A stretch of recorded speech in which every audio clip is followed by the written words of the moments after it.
Hi guys, എല്ലാവർക്കും നമസ്കാരമുണ്ട്. സുഖമല്ല എല്ലാവർക്കും? ഞാനിവിടെ സുഖമായിട്ടിരിക്കുന്നു. ഇന്ന് ഞാൻ പറയാൻ പോകുന്നത് 2009 റിലീസ് ചെയ്ത ട്രയാങ്കിൾ എന്ന സിനിമയുടെ കഥയാണ്. നമ്മുടെ 2-3 സബ്സ്ക്രൈബേഴ്സ് ഈ സിനിമ ചെയ്യാമെന്ന് ചോദിച്ചിട്ടുണ്ടായിരുന്നു. അതുകൊണ്ടാണ് ഞാൻ ഈ സിനിമ സെലക്ട് ചെയ്തത്. പിന്നെ നമ്മൾ കുറച്ച് ദിവസമായിട്ട് സിനിമ സീരീസുകളാണല്ലോ ചെയ്തിരുന്നത്. അതിൽ നിന്നൊക്കെ ഒന്ന് മാറ്റി പിടിക്കാമെന്ന് വിചാരിച്ചു. ഇനി ഈ സിനിമയിലേക്ക് വരാം. ലോകത്തിൽ ഇതുവരെ ഇറങ്ങിയതിൽ വെച്ചിട്ട് വളരെ കോംപ്ലിക്കേറ്റഡ് ആയിട്ടുള്ള ഒരു ടൈം ലൂപ്പ് സിനിമ ഏതാണെന്ന് ചോദിച്ചു കഴിഞ്ഞാൽ അതിലൊന്ന് 2009 ഇറങ്ങിയ ഈ ട്രയാങ്കിൾ എന്ന സിനിമയാണ്. ഈ സിനിമ കണ്ടു കഴിഞ്ഞാലും എന്താണ് ഇതുകൊണ്ട് ഉദ്ദേശിച്ചത് എന്ന കാര്യം അത്ര പെട്ടെന്ന് അങ്ങോട്ട് മനസ്സിലാവത്തില്ല. അതുകൊണ്ട് തന്നെ എനിക്കെന്താണ് മനസ്സിലായത് എന്ന കാര്യം ഞാൻ അവസാന ഭാഗത്ത് ഉൾപ്പെടുത്തിയിട്ടുണ്ട്. അത് കണ്ടതിന് ശേഷം നിങ്ങൾക്ക് എന്താണോ മനസ്സിലായത് ആ കാര്യം നിങ്ങൾക്ക് കമന്റ് ചെയ്യുകയും ചെയ്യാം. അപ്പോൾ നമുക്ക് വേഗം തന്നെ സിനിമയുടെ കഥയിലേക്ക് കടക്കാം.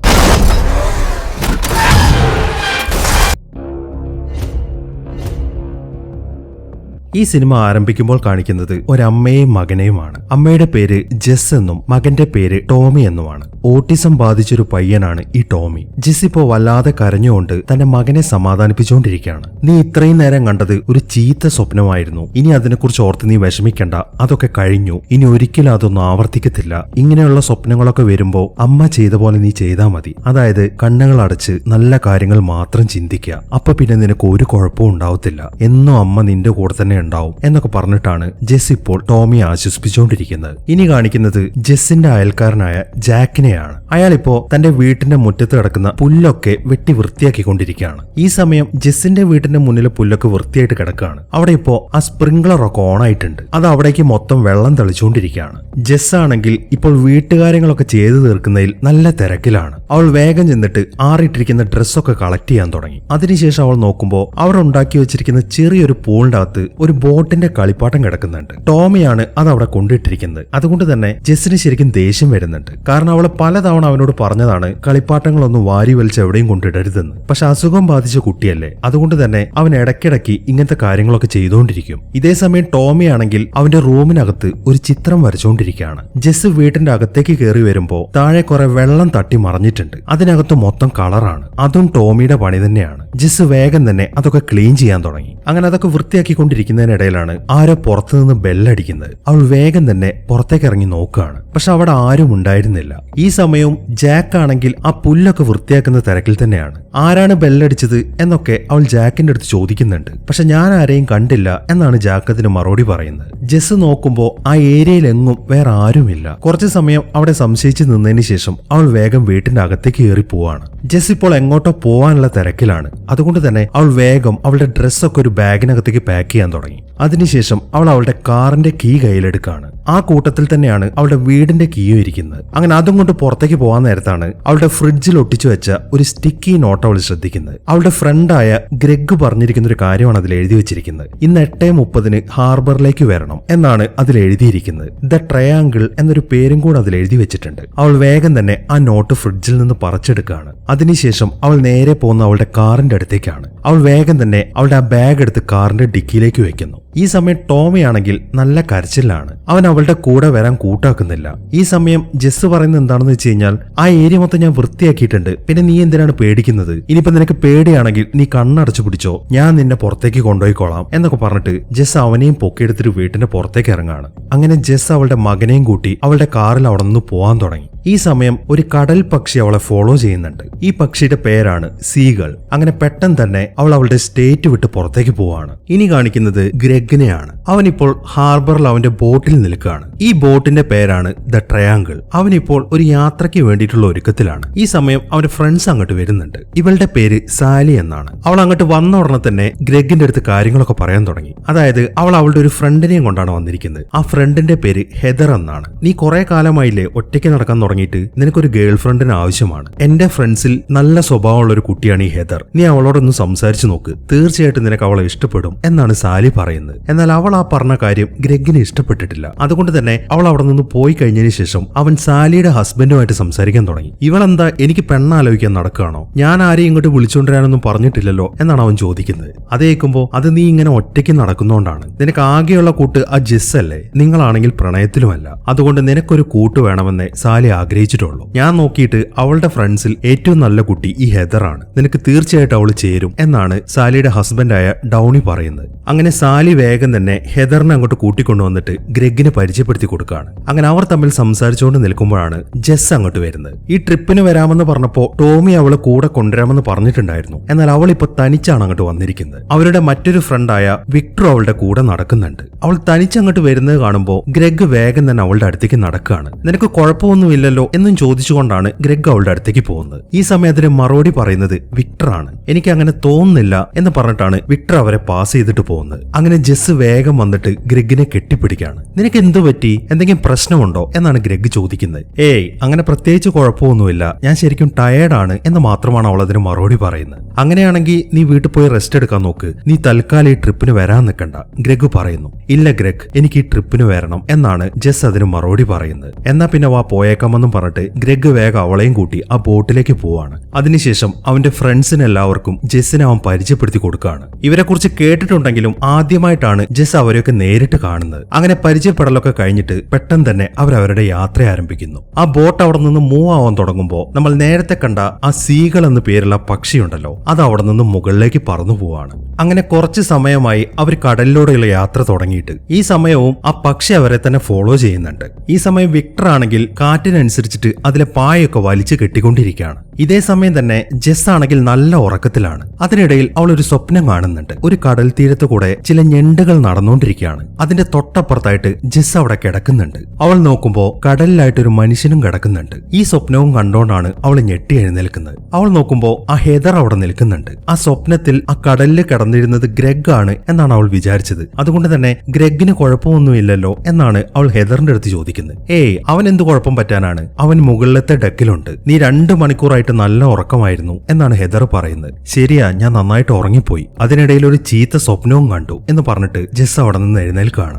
ഇതേ സമയം തന്നെ ഗ്രെഗ് ആണെങ്കിൽ വിക്ടറിന്റെ അടുത്തൊരു കാര്യം ചോദിക്കുകയാണ്. അല്ല വിക്ടർ, നേരത്തെ ഹാർബറിൽ വെച്ചിട്ട് നീ ഓക്കെ അല്ലെന്ന് ഞാൻ ജെസ്സിന്റെ അടുത്ത് ചോദിച്ചപ്പോ അതിന് മറുപടി പറഞ്ഞത് നീയാണല്ലോ, അവൾക്ക് എന്തോ പ്രശ്നമുണ്ട് എന്ന രീതിയിലാണല്ലോ നീ സംസാരിച്ചത്, അതെന്താ നീ അങ്ങനെ പറയാൻ കാരണം എന്നാണ് ഗ്രെഗ് ചോദിക്കുന്നത്. അത് മറ്റൊന്നുമല്ല, നീ എന്നോട് പറഞ്ഞത് ജെസ് അവളുടെ കുട്ടിയെയും കൊണ്ട് വരുമെന്നല്ലേ. അവള് ഹാർബറിലേക്ക് വരുമ്പോ ഞാൻ നിന്റെ മകൻ എന്തിയെ എന്ന കാര്യം അവളോട് ചോദിച്ചിട്ടുണ്ടായിരുന്നു. എന്റെ ആ ചോദ്യം കേട്ടപ്പോ 20 സെക്കൻഡ് നേരത്തേക്ക് അവൾ അതിന് മറുപടി പറഞ്ഞില്ല. അവൾ എന്തോ ആലോചിച്ചുകൊണ്ട് നിൽക്കുകയായിരുന്നു, എന്തൊക്കെയോ ഓർത്തെടുക്കാൻ ശ്രമിക്കുന്ന പോലെ. അതിനുശേഷം അവൾ പറഞ്ഞത് ഞാൻ എന്റെ മകനെ സ്കൂളിലാക്കിയിട്ടാണ് ഇങ്ങോട്ട് വന്നതെന്നാണ്.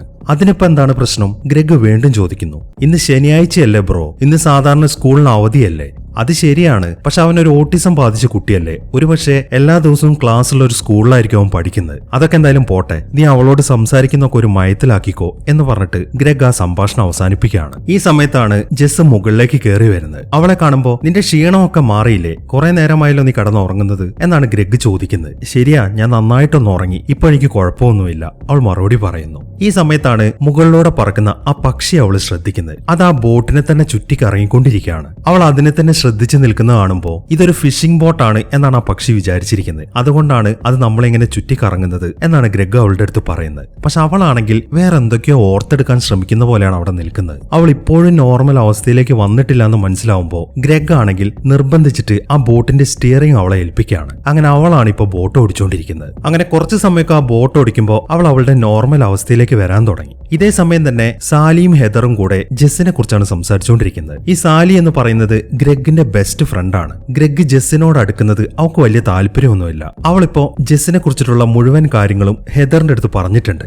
അതായത് അവൾ ഒരു ഹോട്ടലിലാണ് വർക്ക് ചെയ്യുന്നത്, അവൾക്കൊരു ഓട്ടിസം ബാധിച്ച മകനുണ്ട്, ഈ ജെസ്സും ഗ്രെഗും തമ്മിൽ അടുക്കുന്ന എനിക്ക് അത്രയ്ക്ക് ഇഷ്ടമല്ല എന്നൊക്കെയാണ് അവൾ പറയുന്നത്. അത് കേൾക്കുമ്പോ അതിനിപ്പോ എന്താണ് സാലി, ആ ഹോട്ടലിൽ ഭക്ഷണം കഴിക്കാൻ പോയപ്പോഴായിരിക്കും ഗ്രെഗ് ജെസ്സിനെ പരിചയപ്പെട്ടത് എന്ന് വെച്ചിട്ട് അവർ തമ്മിൽ പ്രണയത്തിലായിക്കൊള്ളണമെന്നൊന്നുമില്ല. പിന്നെ നീ അവളുടെ മകന്റെ അവസ്ഥയൊന്ന് ആലോചിച്ച് നോക്കിക്കേ, എത്രമാത്രം കഷ്ടപ്പെടുന്നുണ്ടാവും അവൾ എന്നൊക്കെയാണ് ഹെദർ അവളുടെ അടുത്ത് പറയുന്നത്. അതെന്തെങ്കിലുമൊക്കെ ആയിക്കോട്ടെ, അവളുടെ മകൻ എന്തെങ്കിലും കുഴപ്പമുണ്ടെങ്കിൽ അത് അനുഭവിക്കേണ്ടത് അവളുടെ വിധിയാണ്. ഗ്രെഗ് ഒരിക്കലും അതൊന്നും താങ്ങേണ്ട ആവശ്യമില്ല എന്നാണ് സാലി പറയുന്നത്. അതെന്തെങ്കിലുമൊക്കെ ആയിക്കോട്ടെ, നീ ഈ പറഞ്ഞ പോലെ എനിക്ക് ഈ ഗ്രെഗിനോട് അത്ര താല്പര്യം തോന്നുന്നില്ല. എനിക്ക് കുറച്ചുകൂടെ ഇഷ്ടപ്പെട്ടത് വിക്ടറിനെയാണ്, ഞാൻ അവനായിട്ടൊന്ന് മുട്ടി നോക്കട്ടെ ഹെദർ വീണ്ടും ചോദിക്കുന്നു. നീ ഒന്ന് മിണ്ടാതിരുന്ന ഹെദർ, ഞാൻ നിന്നെ അങ്ങോട്ട് വിളിച്ചോണ്ട് വന്നത് ഗ്രെഗുമായിട്ട് നീ ഒരു റിലേഷനിലാവാൻ വേണ്ടിയിട്ടാണ്. അതുകൊണ്ട് നീ അവന്റെ അടുത്ത് പോയിട്ട് കാര്യങ്ങളൊക്കെ സംസാരിക്കാൻ നോക്ക് എന്നാണ് സാലി മറുപടി പറയുന്നത്. ഇതേ സമയം തന്നെ ഗ്രെഗ് ആണെങ്കിൽ എങ്ങനെയാണ് അവൻ അവന്റെ ഫ്രണ്ട്സ് ഫ്രണ്ട്സിനെ പരിചയപ്പെട്ടത് എന്ന കാര്യങ്ങളൊക്കെ ജെസ്സിന്റെ അടുത്ത് പറഞ്ഞു കൊടുത്തുകൊണ്ടിരിക്കുകയാണ്. അതായത് കുറച്ച് ദിവസങ്ങൾക്ക് മുമ്പ് വിക്ടറിന്റെ വീട്ടിലൊരു പ്രശ്നം ഉണ്ടായി. അതിനെ തുടർന്ന് അവൻ അവന്റെ വീട്ടിൽ നിന്ന് ഇറക്കി വിട്ടു. പിന്നീട് അവൻ ഹാർബറിൽ ഒരു കടയിലാണ് കിടന്നുറങ്ങിക്കൊണ്ടിരുന്നത്.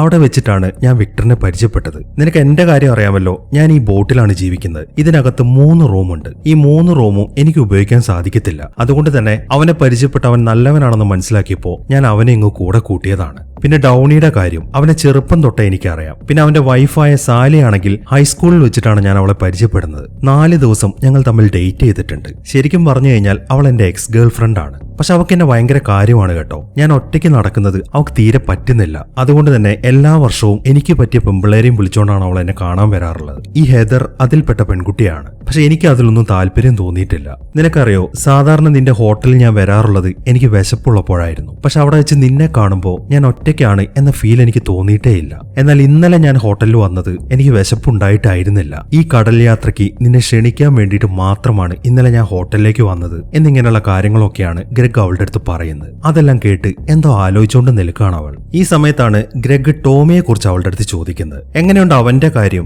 ഇപ്പൊ വലിയ കുഴപ്പമൊന്നുമില്ലല്ലോ? ഗ്രെഗ് ചോദിക്കുന്നു. അവന്റെ കാര്യം എന്തു പറയാനാണ്, എന്നത്തെയും പോലെയാണ് കാര്യങ്ങളൊക്കെ. എല്ലാ ദിവസവും ഒരേപോലെ തന്നെ. കാര്യങ്ങളെല്ലാം ഒരു പ്രത്യേക രീതിയിലായിരിക്കാനാണ് ടോമിക്ക് ഇഷ്ടം. അതിലെന്തെങ്കിലും ഞാനൊരു വ്യത്യസ്തത കാണിക്കുകയാണെങ്കിൽ അത് അവന് തീരെ ഇഷ്ടപ്പെടത്തില്ല എന്നാണ് അവൾ അതിന് മറുപടി പറയുന്നത്. അത് കേൾക്കുമ്പോ നിനക്കിത് എന്താണ് പറ്റിയത് ജെസ്സി? മുൻപൊന്നും ഞാൻ ഇതുപോലെ നിന്നെ കണ്ടിട്ടില്ലല്ലോ. അതെനിക്ക് അറിയത്തില്ല ഗ്രെഗ്. ടോമിയെ കൂടെ കൊണ്ടുവരാത്തോണ്ട് എനിക്കെന്തോ ഒരു കുറ്റബോധം തോന്നുന്നു എന്നാണ് ജെസ് അതിന് മറുപടി പറയുന്നത്. അത് നീ നല്ലൊരു അമ്മയായതുകൊണ്ട് നിനക്ക് തോന്നുന്നതാണ് എന്ന് പറഞ്ഞിട്ട് ഗ്രെഗ് ആ സംഭാഷണം അവസാനിപ്പിക്കുകയാണ്. അങ്ങനെ കുറെ നേരമായി അവരിപ്പോ കടലിലൂടെയുള്ള യാത്രയിലാണ്. പെട്ടെന്നാണ് അവർക്കൊരു പ്രശ്നം വരുന്നത്. അവിടെ ഇപ്പോ കാറ്റടിക്കുന്നേയില്ല. അവരുടെ ബോട്ടാണെങ്കിൽ അനങ്ങാതെ അവിടെ തന്നെ നിൽക്കുകയാണ്. സാധാരണ ഇങ്ങനെ ഒരു പ്രതിഭാസം സംഭവിക്കാത്തതാണ്. അതുകൊണ്ട് തന്നെ ആർക്കും ഒന്നും മനസ്സിലാവുന്നില്ല. ഈ സമയമാകുമ്പോ ജെസ്സിന് ശരിക്കും പേടിയാവാൻ തുടങ്ങിയിട്ടുണ്ട്. കാറ്റില്ലെങ്കിൽ എങ്ങനെയാണ് നമ്മൾ തിരിച്ച് വീട്ടിൽ പോകുന്നത് എന്നാണ് അവള് ഗ്രെഗിന്റെ അടുത്ത് ചോദിക്കുന്നത്. അതോർത്ത് നീ ടെൻഷൻ അടിക്കണ്ട. ഈ ബോട്ടിന് ഒരു എഞ്ചിൻ ഉണ്ട്. അത് ഓണാക്കി കഴിഞ്ഞാൽ നമുക്ക് വീട്ടിലേക്ക് പോകാൻ സാധിക്കും. പക്ഷെ അതല്ല ഞാൻ ആലോചിക്കുന്നത്. ഇങ്ങനെ ഒരു സംഭവം ആദ്യമായിട്ടാണ് ഉണ്ടാവുന്നത് എന്നൊക്കെയാണ് ഗ്രെഗ് പറയുന്നത്. ഈ സമയത്താണ് ഡൗണി അവർക്കൊരു കാര്യം കാണിച്ചു കൊടുക്കുന്നത്. അവരുടെ ബോട്ടിന്റെ കുറച്ച് അപ്പുറത്തായിട്ട് ഒരു കാർമേഘം ഉരുണ്ടു കൂടുന്നുണ്ട്. വളരെ കുറച്ച് ഭാഗത്തേ ഉള്ളത്. ആ കാർമേഘം ഇപ്പോൾ അവരുടെ ബോട്ടിന് നേരെയാണ് വന്നുകൊണ്ടിരിക്കുന്നത്. ഈ സമയം ഗ്രെഗ് എന്ത് ചെയ്യുന്നു വെച്ച് കഴിഞ്ഞാൽ നേരെ താഴേക്ക് ഇറങ്ങിയിട്ട് തീരത്തേക്ക് വയർലെസ്സിൽ വിളിക്കുകയാണ്. അവൻ സംസാരിക്കുന്നതൊക്കെ ജെസ്സും കേൾക്കുന്നുണ്ട്. ഞങ്ങളിപ്പോൾ 7 നോട്ടിക്കൽ മൈൽ ദൂരത്താണുള്ളത്. ഇവിടെ കാലാവസ്ഥയ്ക്ക് എന്തെങ്കിലും പ്രശ്നമുണ്ടോ എന്നാണ് അവൻ വയർലെസ്സിലൂടെ ചോദിക്കുന്നത്. എന്നാൽ തീരത്ത് നിന്ന് പറയുന്നത് അങ്ങനെ ഒരു പ്രശ്നവും ഞങ്ങൾക്ക് കാണാൻ പറ്റുന്നില്ല എന്നാണ്. പക്ഷെ ഇവിടെ കാർമേഘം ഉരുണ്ടുകൂടിയിട്ടുണ്ട്. നല്ല രീതിയിൽ ഇടിമിന്നലും എടുക്കുന്നുണ്ടല്ലോ? ഗ്രെഗ് വീണ്ടും ചോദിക്കുന്നു. പക്ഷെ അവൻ അത് ചോദിച്ചു കഴിയുമ്പോൾ അതിലെ ഫ്രീക്വൻസി മാറുകയാണ്. ഇപ്പോൾ മറ്റൊരു ഫ്രീക്വൻസിയാണ് കയറി വന്നിരിക്കുന്നത്. അതിലൊരു പെണ്ണാണ് സംസാരിക്കുന്നത്. ദയവ് ചെയ്ത് എന്നെ രക്ഷിക്കണം, എല്ലാവരും മരിച്ചു എന്നിങ്ങനെ വളരെ വിചിത്രമായ ചില കാര്യങ്ങളാണ് ആ ലേഡി പറഞ്ഞുകൊണ്ടിരിക്കുന്നത്. അത് കേൾക്കുമ്പോൾ ഗ്രെഗ് അതിന് റിപ്ലൈ കൊടുക്കുന്നുണ്ട്. എനിക്ക് നിങ്ങളെ കേൾക്കാൻ സാധിക്കുന്നുണ്ട്. നിങ്ങളുടെ ലൊക്കേഷൻ എവിടെയാണ്? അത് പറഞ്ഞു തന്നാലേ ഞങ്ങൾക്ക് അങ്ങോട്ട് വരാൻ സാധിക്കത്തുള്ളൂ എന്നാണ് ഗ്രെഗ് അതിന് മറുപടി പറയുന്നത്. പക്ഷെ പിന്നീട് ആ വയർലെസ്സിൽ ആരും സംസാരിക്കുന്നില്ല. ഗ്രെഗ് ആണെങ്കിൽ വീണ്ടും വീണ്ടും ട്രൈ ചെയ്തുകൊണ്ടിരിക്കുകയാണ്. ഇതെല്ലാം ശ്രദ്ധിച്ചുകൊണ്ട് ജെസ്സും അവിടെ ഇരിക്കുന്നുണ്ട്. അതിനിടയിലാണ് മുകളിൽ നിൽക്കുന്ന ആളുകളൊക്കെ ഗ്രെഗിനെ അങ്ങോട്ട് വിളിക്കുന്നത്. അവൻ വേഗം തന്നെ ബോട്ടിന്റെ മുകളിലത്തെ ഡെക്കിലേക്ക് കയറി ചെല്ലാണ്. ആ കാഴ്ച അവനെ ശരിക്കും ഞെട്ടിച്ചു കളഞ്ഞു. വളരെ വലിയ തിരമാലകൾ അവരുടെ ബോട്ടിന് നേരെ വന്നുകൊണ്ടിരിക്കുകയാണ്. അവർക്കാണെങ്കിൽ ആ ബോട്ട് അവിടെ നിന്ന് മൂവ് ചെയ്യാൻ പോലും സാധിക്കുന്നില്ല. അങ്ങനെ പെട്ടെന്ന് തന്നെ ആ തിരമാലകളൊക്കെ അവരുടെ ബോട്ടിന് നേരെ ഇരച്ചു കയറാൻ തുടങ്ങി. മുഴുവൻ ആളുകളും കഷ്ടപ്പെട്ട് അതിൽ പിടിച്ചു നിൽക്കുകയാണ്. എന്തായാലും അവർക്ക് ബോട്ട് മറിയും എന്ന കാര്യം അറിയാം. അതുകൊണ്ട് തന്നെ ലേഡീസ് എല്ലാവരും അവിടെ ഉണ്ടായിരുന്ന ലൈഫ് ജാക്കറ്റുകൾ ധരിക്കുകയാണ്. അങ്ങനെ പെട്ടെന്ന് തന്നെ ആ തിരമാല ആ ബോട്ടിനെ മറിച്ചിടുന്നു. അതോടൊപ്പം തന്നെ എല്ലാവരും വെള്ളത്തിലേക്ക് തെറിച്ചു വീഴുകയും ചെയ്യുന്നു. കുറച്ചു സമയം കഴിയുമ്പോൾ എല്ലാവരും മുകളിലേക്ക് പൊങ്ങി വരാൻ തുടങ്ങി. ഓരോരുത്തരായിട്ട് ആ മറിഞ്ഞു കിടക്കുന്ന ബോട്ടിലേക്ക് കയറി പിടിക്കുകയാണ്. എല്ലാവരും കയറിയെങ്കിലും ഹെദറിനെ മാത്രം അവർക്ക് കണ്ടെത്താൻ സാധിച്ചിട്ടില്ല. അങ്ങനെ കുറച്ച് സമയങ്ങൾ കഴിഞ്ഞു. കടലൊക്കെ മൊത്തത്തിൽ ശാന്തമായിരിക്കുകയാണ്. ഹെദറിനെ കണ്ടെത്താൻ പറ്റാത്തതുകൊണ്ട് തന്നെ ബാക്കി എല്ലാവരും നല്ല വിഷമത്തിലാണ്. എന്നാൽ ജെസ് ആണെങ്കിൽ അവളുടെ മകനെ കുറിച്ച് ആലോചിച്ചുകൊണ്ടിരിക്കുകയാണ്. അത് കാണുമ്പോൾ ഗ്രെഗ് വന്നിട്ട് അവളെ സമാധാനിപ്പിക്കാൻ തുടങ്ങി. നീ ഒന്നുകൊണ്ടും പേടിക്കണ്ട, അവനിപ്പോൾ സ്കൂളിലല്ലേ, അവൻ അവിടെ സുരക്ഷിതമായിരിക്കും എന്നൊക്കെ പറഞ്ഞിട്ടാണ് ഗ്രെഗ് അവളെ സമാധാനിപ്പിക്കുന്നത്. പെട്ടെന്നാണ് ഒരു ഇൻഡ്യൂഷന്റെ പുറത്ത് ജെസ് പുറകിലേക്ക് തിരിഞ്ഞു നോക്കുന്നത്. അതൊരു വലിയ കപ്പലായിരുന്നു. അതിങ്ങനെ അവരുടെ ബോട്ടിന്റെ അടുത്തേക്ക് വന്നുകൊണ്ടിരിക്കുകയാണ്. ഈ സമയമാകുമ്പോഴേക്കും ബാക്കി എല്ലാവരും ആ ഷിപ്പ് കണ്ടിട്ടുണ്ട്. വളരെ സന്തോഷത്തോടെ അവരെല്ലാവരും ആ ഷിപ്പിന് നേരെ കൈ ഉയർത്താൻ തുടങ്ങി. ഈ സമയം ആ ഷിപ്പിന്റെ മുകളിലായിട്ട് ഒരാള് നിൽക്കുന്നത് ഡൗണി കാണുന്നുണ്ട്. ഡൗണി ഉടനെ തന്നെ അതെല്ലാവർക്കും കാണിച്ചു കൊടുക്കുകയാണ്. അങ്ങനെ എല്ലാവരും അയാളെയും നോക്കി കൈ വീശാൻ തുടങ്ങി. എന്നാൽ ആ ഷിപ്പിൽ നിൽക്കുന്ന വ്യക്തിയാണെങ്കിൽ അവരെ കണ്ട ഉടനെ തന്നെ അകത്തേക്ക് പോവുകയും ചെയ്യുന്നു. ഇതെല്ലാം കണ്ട് എന്തൊക്കെ ആലോചിച്ചുകൊണ്ട് നിൽക്കുകയാണ് ജെസ്. അങ്ങനെ ആ ഷിപ്പ് തൊട്ടടുത്തെത്തി കഴിയുമ്പോൾ അവരെല്ലാവരും വേഗം തന്നെ ആ ഷിപ്പിലേക്ക് കയറാണ്. അവര് നേരെ കയറി ചെല്ലുന്നത് ഷിപ്പിലെ ഡെക്കിലേക്കാണ്. എത്രയും പെട്ടെന്ന് ഷിപ്പിലെ ക്യാപ്റ്റന്റെ റൂമിലേക്ക് പോകണം. അതിനുശേഷം പുള്ളിയുടെ അടുത്ത് കാര്യങ്ങളൊക്കെ പറഞ്ഞിട്ട് നമുക്ക് ഹെദറിനെ അന്വേഷിച്ചിറങ്ങാം എന്നാണ് ഗ്രെഗ് പറയുന്നത്. ഈ സമയം ജെസ് ആണെങ്കിൽ ഇപ്പോഴും എന്തൊക്കെയോ ആലോചിച്ചുകൊണ്ട് നിൽക്കുകയാണ്. അവളുടെ മുഖത്ത് ഇപ്പോഴും എന്തൊക്കെയോ സംശയങ്ങൾ നിഴലിക്കുന്നുണ്ട്. അങ്ങനെ എല്ലാവരും ഷിപ്പിന്റെ അകത്തേക്ക് നടക്കാൻ തുടങ്ങി. ഈ സമയം മുകളിലത്തെ ഡെക്കിൽ നിന്നും ആരോ അവരെ ശ്രദ്ധിക്കുന്നുണ്ട്. അതാരാണെങ്കിലും അയാൾ ഇപ്പൊ പുറത്തേക്ക് വരുന്നില്ല. അങ്ങനെ എല്ലാവരും ഇപ്പോൾ ആ ഷിപ്പിന്റെ അകത്ത് കയറി പരിശോധിച്ചുകൊണ്ടിരിക്കുകയാണ്. ആ ഏരിയയിൽ എങ്ങും തന്നെ ഒരാളെ പോലും കാണുന്നില്ല. ജെസ് ആണെങ്കിൽ പേടിച്ചാണ് മുന്നോട്ട് നടക്കുന്നത്. ഇടയ്ക്കിടയ്ക്ക് അവൾ പുറകിലേക്ക് തിരിഞ്ഞു നോക്കുകയും ചെയ്യുന്നുണ്ട്. അങ്ങനെ കുറെ നടന്നു കഴിയുമ്പോഴാണ് ജെസ് ഗ്രെഗിന്റെ അടുത്ത് വിചിത്രമായിട്ടുള്ള ഒരു കാര്യം പറയുന്നത്. അതായത് അവൾക്ക് എന്തൊക്കെയോ ദേജാവ് അനുഭവപ്പെടുന്നു. ആ ഷിപ്പിലെ പല കാര്യങ്ങളും അവൾ ഇതിനു മുമ്പ് കണ്ടിട്ടുണ്ട്. അതായത് അവൾ പറയുന്നത് ഞാൻ ഇതിനു മുമ്പ് ഈ ഷിപ്പിൽ വന്നിട്ടുണ്ട് എന്നാണ്. അതെല്ലാം കേൾക്കുമ്പോൾ നീ എന്ത് പൊട്ടത്തരാണ് ഈ പറയുന്നത്? നീ എന്നാണ് ഈ ഷിപ്പിലേക്ക് വന്നത്? അതൊക്കെ നിന്റെ തോന്നലായിരിക്കും എന്നാണ് ഗ്രെഗ് അതിന് മറുപടി പറയുന്നത്. ഈ സമയം ബാക്കിയുള്ളവരാണെങ്കിൽ മറ്റൊരു കാര്യം കണ്ടെത്തിയിട്ടുണ്ട്. അത് ആ ഷിപ്പിനെ കുറിച്ചിട്ടുള്ള ഡീറ്റെയിൽസ് ആണ്. എയിയോളസ് എന്നാണ് ആ ഷിപ്പിന്റെ പേര്. ഈ എയിയോളസ് എന്ന് പറയുന്നത് ഒരു ഗ്രീക്ക് ദേവനാണ്. അതായത് കാറ്റിന്റെ ദൈവം. അങ്ങേർക്കൊരു മകനുണ്ടായിരുന്നു. സിഫിസിസ് എന്നാണ് അവന്റെ പേര്. അവനൊരു വിചിത്രമായിട്ടുള്ള ശിക്ഷ കിട്ടിയിട്ടുണ്ട്. അതായത് ഒരു പാറയുടെ മുകളിലേക്ക് വലിയൊരു ഉരുളം കല്ല് ഉരുട്ടിക്കയറ്റണം. അതിനുശേഷം അത് ഉരുട്ടി താഴെ ഇറക്കുകയും വേണം. ജീവിതകാലം മുഴുവൻ ഈ ഒരു പ്രക്രിയ കണ്ടിന്യൂ ചെയ്യുക. അതായിരുന്നു സിഫിസിസിന് കിട്ടിയ ശിക്ഷ. ഇതെല്ലാം അവിടെ എഴുതി വെച്ചിട്ടുണ്ട്.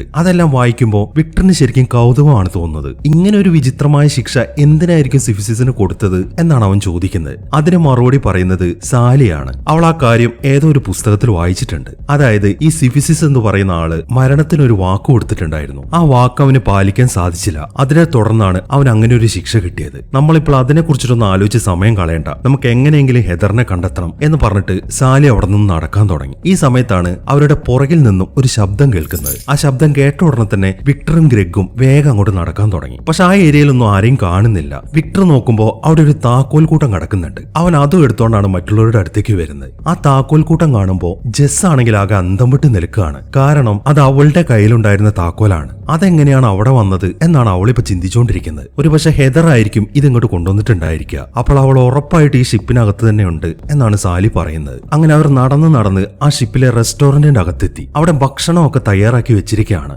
ഇത്രയും ഭക്ഷണം ഇവിടെ റെഡിയാക്കി വെച്ചിട്ടും ഇവിടെയുള്ള ആളുകളൊക്കെ എവിടെ പോയി എന്നാണ് എല്ലാവരും ചിന്തിക്കുന്നത്. അതൊക്കെ നോക്കിക്കൊണ്ട് നിൽക്കുമ്പോഴാണ് ആ ഷിപ്പിനകത്തുള്ള ഒരു ക്ലോക്ക് വിക്ടർ ശ്രദ്ധിക്കുന്നത്. അതിൽ 8:15 കഴിഞ്ഞു എന്നാണ് സമയം കാണിക്കുന്നത്. അത് കാണുമ്പോൾ അവൻ എന്തോ ഒരു സംശയം തോന്നി. ഇപ്പൊ സമയം എത്രയായി എന്ന് അവൻ ഗ്രെഗിനെ വിളിച്ച് ചോദിക്കുകയാണ്. ഗ്രെഗ് പറയുന്നത് സമയം 11:30 എന്നാണ്. ഇതെല്ലാം കേൾക്കുമ്പോൾ ജെസ് അവളുടെ വാച്ച് നോക്കുന്നുണ്ട്. അതിൽ കാണിച്ചിരിക്കുന്നത് ആ ഷിപ്പിലെ അതേ ടൈമാണ്. അതായത് 8:15 കഴിഞ്ഞിരിക്കുന്നു. അതും നോക്കിക്കൊണ്ട് അവളാണെങ്കിൽ ആകെ സംശയിച്ച് നിൽക്കുകയാണ്. ഈ സമയത്താണ് എന്തോ ഒരു ഇൻഡ്യൂഷന്റെ പുറത്ത് അവൾ പുറകിലേക്ക് തിരിഞ്ഞു നോക്കുന്നത്. ഒരാൾ അങ്ങോട്ട് ഓടി മാറുന്നതാണ് അവൾ കാണുന്നത്. അത് ഉടനെ തന്നെ അവൾ ബാക്കിയുള്ളവരുടെ അടുത്ത് പറയുകയും ചെയ്യുന്നു. ഈ സമയം വിക്ടർ ആണ് അത് ആരാണെന്ന് പരിശോധിക്കാൻ വേണ്ടി അങ്ങോട്ട് പോകുന്നത്. അങ്ങനെ അവൻ പോയി കുറച്ചു സമയം കഴിയുമ്പോൾ നിങ്ങൾ വിക്ടറിനെയും കാത്ത് ഇവിടെ തന്നെ നിൽക്കണം, ഞാനൊന്ന് അപ്പുറത്ത് പോയിട്ട് നോക്കട്ടെ എന്ന് പറഞ്ഞിട്ട് ഗ്രെഗും പുറത്തേക്ക് ഇറങ്ങാണ്. അത് കാണുമ്പോൾ ജെസ്സും അവന്റെ പുറകിൽ പോകുന്നു. ഇപ്പോൾ ആ റെസ്റ്റോറന്റിൽ നിൽക്കുന്നത് സാലിയും ഡൗണിയും മാത്രമാണ്. അങ്ങനെ പുറത്തേക്ക് ഇറങ്ങിയ ഉടനെ തന്നെ ജെസ് ആണെങ്കിൽ ഗ്രെഗിന്റെ അടുത്ത് വീണ്ടും അവള് പറഞ്ഞ കാര്യങ്ങൾ തന്നെ പറയാൻ തുടങ്ങി. അവൾക്ക് പിന്നെയും ആ ദേജാവ് വന്നുകൊണ്ടിരിക്കുകയാണ്. ഞാൻ ഇതിനു മുമ്പ് ഈ ഷിപ്പിനകത്ത് വന്നിട്ടുണ്ട്,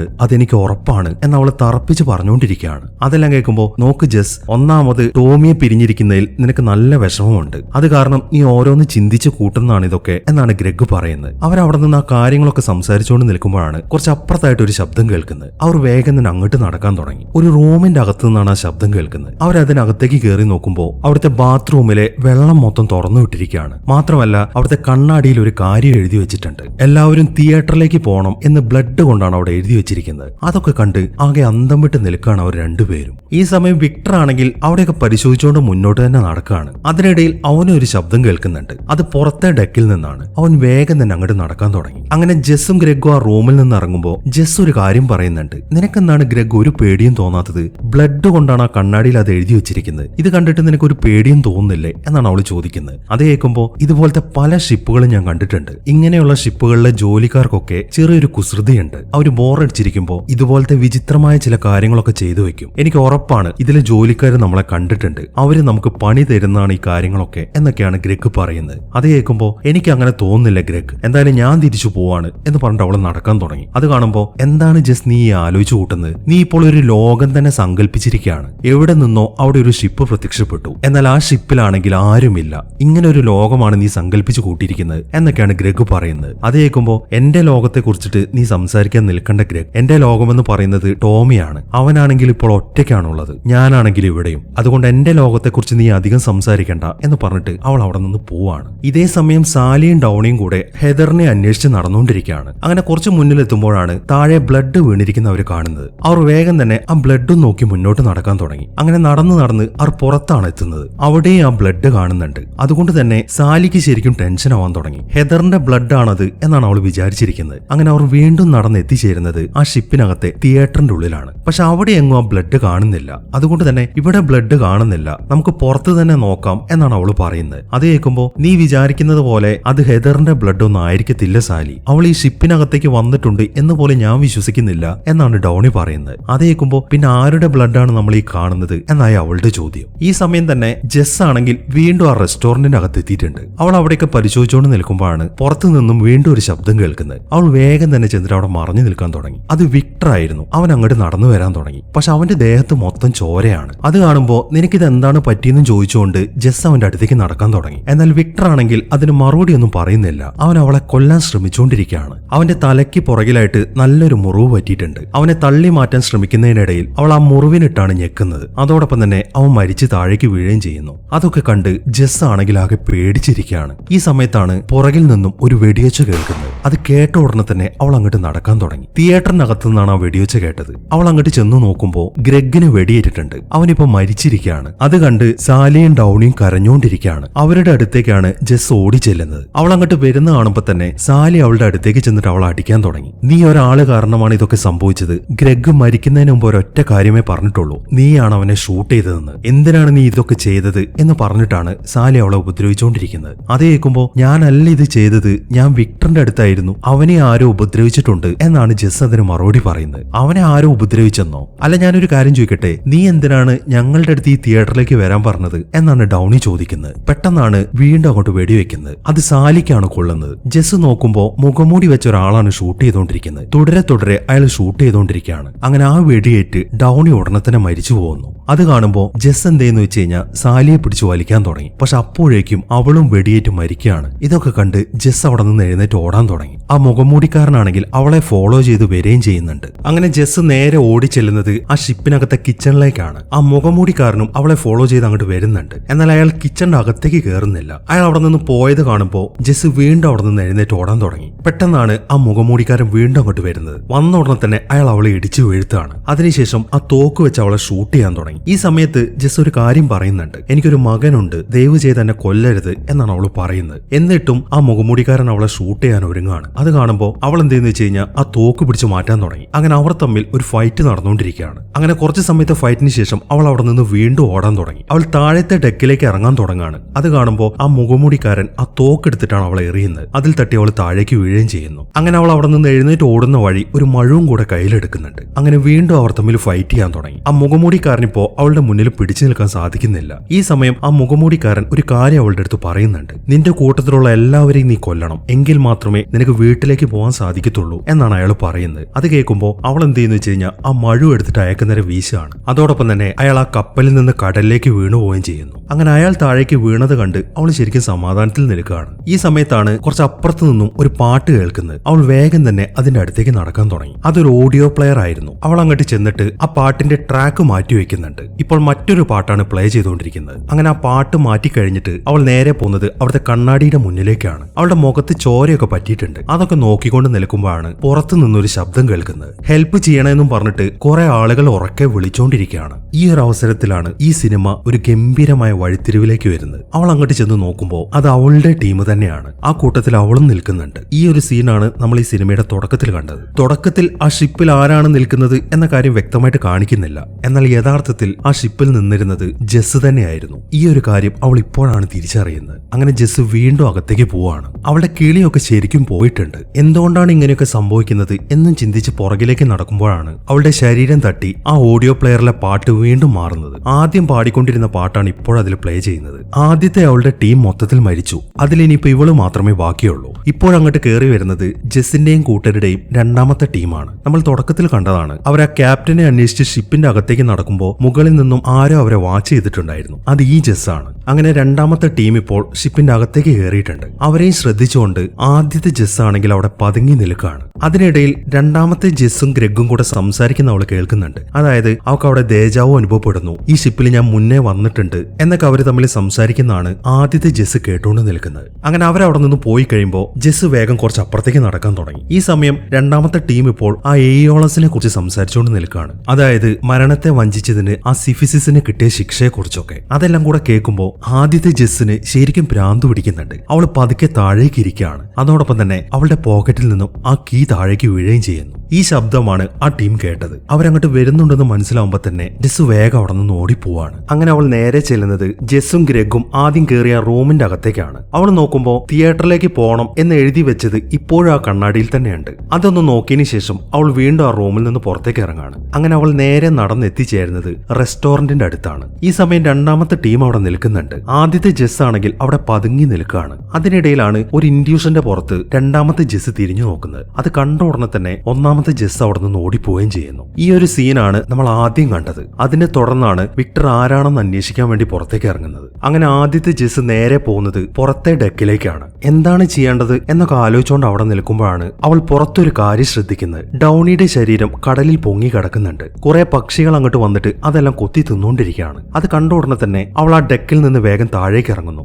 അതിനുശേഷം വീണ്ടും ആ ശരീരത്തിലേക്ക് നോക്കിക്കൊണ്ട് നിൽക്കുകയാണ്. അതിനിടയിൽ അവൾ മറ്റൊരു കാര്യം കൂടെ കാണുന്നുണ്ട്. അതായത് ആ ഡെക്കിലെ കമ്പിയിൽ ചോര പറ്റിയിരിക്കുകയാണ്. ഇത് ആരുടെ ചോരയാണെന്ന് ചിന്തിച്ചുകൊണ്ട് നിൽക്കുമ്പോഴാണ് വിക്ടറിന്റെ ശബ്ദം കേൾക്കുന്നത്. അവൾ ആ വാതിലിന്റെ അടുത്തേക്ക് നടക്കുമ്പോൾ വിക്ടർ ആണെങ്കിൽ പുറത്തേക്ക് വരികയാണ്. ഈ സമയം വിക്ടർ ആദ്യത്തെ ജെസ്സിനെയാണ് കാണുന്നത്. പക്ഷെ ആ കാര്യം അവൻ അറിയത്തില്ല. നീ എങ്ങനെയാണ് ഇവിടേക്ക് വന്നത് എന്നാണ് വിക്ടർ ചോദിക്കുന്നത്. അത് കേൾക്കുമ്പോൾ ഞാൻ പറയുന്ന ഒന്ന് കേൾക്ക് വിക്ടർ, നമുക്ക് എങ്ങനെയെങ്കിലും ഈ ഷിപ്പിൽ നിന്ന് പുറത്തേക്ക് ഇറങ്ങണം. നേരത്തെ ഗ്രെഗ് മരിച്ചിട്ടുണ്ടായിരുന്നു, എന്നാൽ ഇപ്പോഴവൻ മരിച്ചിട്ടില്ല. മാത്രമല്ല നിങ്ങളുടെ കൂടെ ഇപ്പോൾ താഴെ നിൽക്കുന്നത് ഞാനല്ല, അത് എന്റെ ഒരു കോപ്പി മാത്രമാണ് എന്നൊക്കെയാണ് അവൾ പറയുന്നത്. അതെല്ലാം കേൾക്കുമ്പോൾ നിനക്കെന്താ വട്ടായോ എന്നാണ് വിക്ടർ ചോദിക്കുന്നത്. ഈ സമയം അവൾ അവനെയും കൂട്ടിക്കൊണ്ട് കടലിൽ കിടക്കുന്ന ഡൗണിയുടെ ബോഡി കാണിക്കാനാണ് കൊണ്ടുവന്നത്. എന്നാൽ ഇപ്പോൾ നോക്കുമ്പോൾ ആ ശരീരം അവിടെ കാണുന്നില്ല. ആ പക്ഷികൾ മാത്രമേ അവിടെയുള്ളൂ. ഡൗണിയുടെ ശരീരം അവിടെ ഉണ്ടായിരുന്നു എന്നാണ് ജെസ് പറയുന്നത്. നിനക്കെന്താ വട്ടായോ? ഡൗണി താഴെയുണ്ട്, അവന്റെ അടുത്ത് നിന്നല്ല ഞാൻ ഇങ്ങോട്ട് വന്നത്. എനിക്ക് തോന്നുന്നത് നിന്റെ കിളി മൊത്തം പോയിട്ടുണ്ടെന്നാണ്. എന്നാലും ഞാൻ ഈ കാര്യം ആരോടും പറയാൻ പോകുന്നില്ല എന്ന് പറഞ്ഞിട്ട് അവൻ അവിടെ നിന്ന് നടക്കാൻ തുടങ്ങി. എന്നാൽ ജെസ് ആണെങ്കിൽ അവനെ വിടാൻ കൂട്ടാക്കുന്നില്ല. ഞാൻ പറയുന്നൊന്ന് വിശ്വസിക്കൂ വിക്ടർ, നമ്മൾ എങ്ങനെയെങ്കിലും ഈ ഷിപ്പിൽ നിന്ന് പുറത്തു കടന്നേ പറ്റൂ, അല്ലെങ്കിൽ എല്ലാവരും മരിക്കും എന്ന് പറഞ്ഞിട്ട് അവൾ അവനെ പിടിച്ചു വലിക്കുകയാണ്. അതിനിടയിലാണ് ഒരു കമ്പി അവന്റെ തലയിൽ തുളച്ചു കയറുന്നത്. ഇങ്ങനെയാണ് അവന്റെ തലയിൽ മുറിവ് പറ്റിയത്.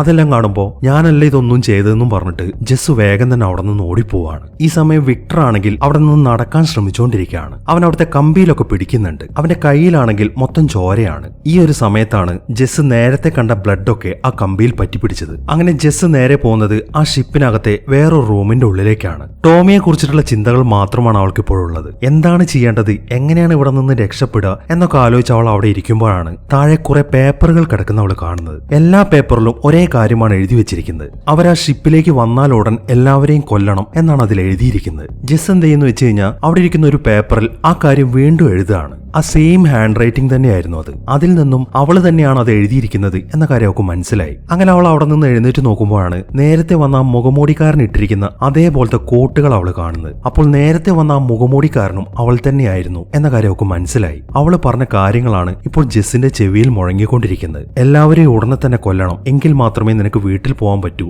എന്നിങ്ങനെ അവൾ പറഞ്ഞ കാര്യങ്ങളാണ് ജെസ് ഇപ്പോൾ കേട്ടോണ്ടിരിക്കുന്നത്. അങ്ങനെ അവൾ വീണ്ടും അവിടെ സെർച്ച് ചെയ്യാൻ തുടങ്ങി. ഈ സമയം ഒരു തോക്ക് അവൾക്ക് കിട്ടുന്നുണ്ട്. എങ്കിലും അവളുടെ ഫ്രണ്ട്സിനെ കൊല്ലാൻ അവൾക്ക് മനസ്സ് വരുന്നില്ല. എന്താണ് ചെയ്യേണ്ടതെന്ന് അറിയാതെ അവിടെ ഇരിക്കുമ്പോഴാണ് അവൾ മറ്റൊരു കാര്യം ശ്രദ്ധിക്കുന്നത്. ആ ഷിപ്പിന്റെ ഫ്ലോറിലായിട്ട് ഒരു ഗ്യാപ്പ് അടച്ചിരിക്കുന്ന ഒരു നെറ്റ് കാണുന്നുണ്ട്. അതിനകത്ത് ഒരു ലോക്കറ്റ് തൂങ്ങി കിടക്കുകയാണ്. അവൾ അത് എടുത്തു നോക്കുമ്പോൾ അവളുടെ കഴുത്തിൽ കിടക്കുന്ന അതേ ലോക്കറ്റ് തന്നെയാണത്. ഈ സമയത്താണ് താഴേക്ക് അവൾ ശ്രദ്ധിക്കുന്നത്. അവളുടെ കഴുത്തിൽ കിടക്കുന്നത് പോലത്തെ ഒരുപാട് ലോക്കറ്റുകൾ താഴെ വീണ് കിടക്കുന്നുണ്ട്. അതെല്ലാം നോക്കിക്കൊണ്ട് നിൽക്കുമ്പോഴാണ് അവളുടെ കഴുത്തിലുണ്ടായ ലോക്കറ്റും താഴേക്ക് വീഴുന്നത്. ഈ സമയം ടോമിയാണ് അവൾക്ക് ഓർമ്മ വരുന്നത്. എങ്ങനെയെങ്കിലും അവന്റെ അടുത്തെത്തിയേ പറ്റൂ. അവൾ വേഗം ചെന്നിട്ട് കുറെ തോക്കിന്റെ ഉണ്ടകളൊക്കെ വാരിയെടുക്കാൻ തുടങ്ങി. അങ്ങനെ ഒരു തോക്ക് എടുത്തിട്ട് അവള് പുറത്തേക്ക് ഇറങ്ങാണ്. ഈ സമയം വിക്ടർ അവളുടെ മുന്നിലേക്ക് വരുന്നുണ്ട്. അത് കാണുമ്പോൾ നോക്ക് വിക്ടർ, ഞാൻ മനഃപൂർവ്വം ചെയ്തതല്ല, ഞാനിപ്പോൾ നമ്മളെല്ലാവരെയും രക്ഷിക്കാനാണ് ശ്രമിച്ചുകൊണ്ടിരിക്കുന്നത് എന്നൊക്കെയാണ് അവൾ പറഞ്ഞുകൊണ്ടിരിക്കുന്നത്. അതിനിടയിലാണ് രണ്ടാമത്തെ ജെസ് അങ്ങോട്ട് വരുന്നത്. അവൾ അങ്ങോട്ട് വരുന്നത് കണ്ട ഉടനെ തന്നെ ഒന്നാമത്തെ ജെസ് അവിടെ നിന്ന് മാറി നിൽക്കുകയാണ്. രണ്ടാമത്തെ ജെസ് ഇപ്പോൾ റെസ്റ്റോറന്റിലേക്കാണ് പോയിരിക്കുന്നത്. ഈ സമയം വിക്ടർ അവളുടെ അടുത്തേക്കാണ് നടക്കുന്നത്. അവനെ കാണുമ്പോൾ നിനക്കിത് എന്ത് പറ്റിയതാണെന്നും ചോദിച്ചിട്ട് രണ്ടാമത്തെ ജെസ് അവന്റെ അടുത്തേക്ക് ഓടി വരുന്നുണ്ട്. എന്നാൽ അപ്പോഴേക്കും ഒന്നാമത്തെ ജെസ് ആ തോക്കും പിടിച്ചിട്ട് അവളുടെ മുന്നിലേക്ക് പോവാണ്. ഒന്നാമത്തെ ജെസ്സിനെ കണ്ട് രണ്ടാമത്തെ ജെസ് ആണെങ്കിൽ ആകെ അന്തം വിട്ട് നിൽക്കുകയാണ്. അവരെ രണ്ടുപേരെ ഒരുമിച്ച് കാണുമ്പോൾ വിക്ടറിന് ഒന്നും മനസ്സിലാവുന്നില്ല. ഈ സമയം ഒന്നാമത്തെ ജെസ് ആണെങ്കിൽ രണ്ടാമത്തെ ജെസ്സിനെ ഷൂട്ട് ചെയ്യാൻ ശ്രമിക്കുന്നുണ്ട്. എന്നാൽ അവളെ കൊല്ലാൻ അവൾക്ക് സാധിക്കുന്നില്ല. അങ്ങനെ രണ്ടാമത്തെ ജെസ് വേഗം തന്നെ അവിടെ നിന്ന് ഓടിപ്പോവാണ്. അവൾ പോയി കഴിയുമ്പോൾ ഒന്നാമത്തെ ജെസ് വിക്ടറിന്റെ അടുത്തൊരു കാര്യം പറയുന്നുണ്ട്. നീ ഇത് കണ്ടില്ലേ, നേരത്തെ ഇങ്ങനെയല്ല സംഭവിച്ചത്. നേരത്തെ നീ എന്നെ കൊല്ലാനാണ് വന്നത്, എന്നാൽ ഇപ്പോൾ അങ്ങനെ ഒന്നും നടന്നിട്ടില്ല. നമുക്ക് ഇവിടെ നിന്ന് ഉറപ്പായിട്ടും രക്ഷപ്പെടാൻ സാധിക്കും. നീ എങ്ങനെയെങ്കിലും ഇവിടെ പിടിച്ചിരിക്കി, ഞാൻ ബാക്കിയുള്ളവരെ രക്ഷിക്കാൻ നോക്കട്ടെ എന്നൊക്കെയാണ് ഒന്നാമത്തെ ജെസ് ഇപ്പോൾ പറയുന്നത്. പെട്ടെന്നാണ് ഒരു വെടിശബ്ദം കേൾക്കുന്നത്. അത് കേട്ട ഉടനെ തന്നെ ജെസ് വേഗം തിയേറ്ററിലേക്കാണ് ഓടിപ്പോകുന്നത്. രണ്ടാമത്തെ ടീമിലെ ഗ്രെഗിനാണ് വെടിയേറ്റിരിക്കുന്നത്. സാലിയും ഡൗണി അവന്റെ അടുത്തിരിക്കുകയാണ്. ഒന്നാമത്തെ ജെസ് അങ്ങോട്ട് കയറി വരുന്ന കാണുമ്പോൾ അവളെ ചീത്ത പറയാൻ വേണ്ടി സാലി അവളുടെ മുന്നിലേക്ക് ഓടി ചെല്ലുന്നുണ്ട്. എന്നാൽ ജെസ്സിന്റെ കയ്യിൽ തോക്കിയിരിക്കുന്നുണ്ട്. അവൾ അവിടെ അനങ്ങാതെ നിൽക്കുകയാണ്. ഈ സമയം ജെസ് അവരുടെ അടുത്ത് കാര്യങ്ങൾ പറയാൻ തുടങ്ങി. ഇവിടെ നിന്ന് ഉടനെ തന്നെ മാറി നിൽക്കണം, അല്ലെങ്കിൽ എല്ലാവർക്കും അപകടമാണ്